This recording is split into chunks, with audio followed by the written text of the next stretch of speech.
नमस्कार बंधुरा एसएस दास किचेने आपनादेर सकलके स्वागतम। आज के एकटू हेल्थ केयर टिप्स निये चले आसलाम। এই সময় আবহাওয়ার পরিবর্তনের সময় গরমকাল চলে এসেছে, ঠান্ডা গরম চলছে, এই সময় জ্বর সর্দি কাশি লেগেই থাকবে। আজকে যে ঘরোয়া উপায় আমি শেয়ার করব সেটি আপনাদের অনেক উপকারে আসবে। এই সব সমস্যার জন্য আপনাদের কোনো ওষুধ কিনে খেতে হবে না। এই সব সমস্যার সমাধানের জন্য আজ নিয়ে এসেছি একটা নতুন রেসিপি।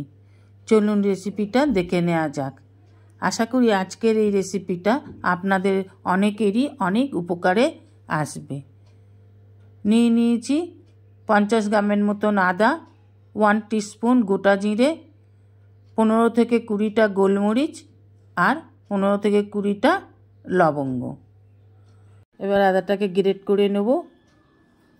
গোটা জিরে, গোলমরিচ, লবঙ্গটাকে গুঁড়ো করে নেব। ওভেনে বসিয়ে দেবো একটা কড়া, দিয়ে দেবো আখের গুড়, গ্রেট করা আদা আর গোলমরিচ, জিরে, লবঙ্গ গুঁড়ো করা দিয়ে দেবো। দিয়ে ভালো করে নেড়ে চেড়ে রেসিপিটা করে নিতে হবে। আখের গুড়টা মেল্ট হয়ে গেলে যে জল জল ভাবটা হবে সেটাকে পুরো শুকিয়ে তবেই নামানো যাবে। এখন শুধু নেড়ে নেড়ে এটাকে রান্না করে নিতে হবে, না হলে নিচে বসে যাবে। যেসব বন্ধুরা আমার চ্যানেলটিকে সাবস্ক্রাইব করে আমার পরিবারের সদস্য হয়েছেন তাদের অসংখ্য ধন্যবাদ। যারা এখনও আমার চ্যানেলটিকে সাবস্ক্রাইব করেননি, আমার পরিবারের সদস্য হননি, তাদের কাছে অনুরোধ রইল আমার চ্যানেলটিকে সাবস্ক্রাইব করে আমার পরিবারের সদস্য হবার জন্য। যেসব বন্ধুরা আমার চ্যানেলটির নতুন দর্শক তাদের কাছে অনুরোধ রইল আমার চ্যানেলটিকে সাবস্ক্রাইব করে নেবার জন্য। দেখুন বন্ধুরা, এইভাবে যখন খুন্তি থেকে আর পড়বে না তখন বুঝে নিতে হবে রেসিপিটা হয়ে গেছে। এই অবস্থায় নামিয়ে নিলাম। একটা প্লেটের মধ্যে নামিয়ে একটু ছড়িয়ে দেবো যাতে ঠান্ডা হয়ে যায়। ঠান্ডা হয়ে গেলে যখন অল্প অল্প গরম থাকবে এইভাবে আলতো আলতো করে ছোট্ট ছোট্ট গোল পাকিয়ে নিতে হবে। এভাবে ছোট ছোট গোল করে পাকিয়ে নেবেন।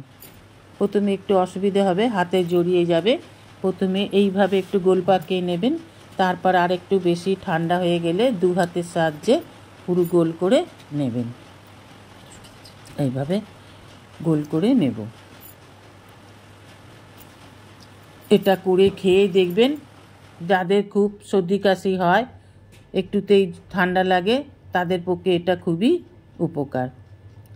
এটা বড়রা যদি খান সকালে একটা বিকেলে একটা, আর দুটোর বেশিও খেতে পারেন, কিন্তু ছোটদের জন্য একটাই যথেষ্ট। এইভাবে দিন 15 খেলেই সর্দি কাশি একেবারেই কমে যাবে। এবার বড়িগুলোকে একটা এয়ারটাইট কৌটোর মধ্যে ভরে সংরক্ষণ করুন। শরীর খারাপ করলে, সর্দি কাশি করে হলে রোজ একটা করে খাবেন। অবশ্যই এই সব সমস্যার থেকে সমাধান পাবেন। Thanks for watching my channel SS Das kitchen.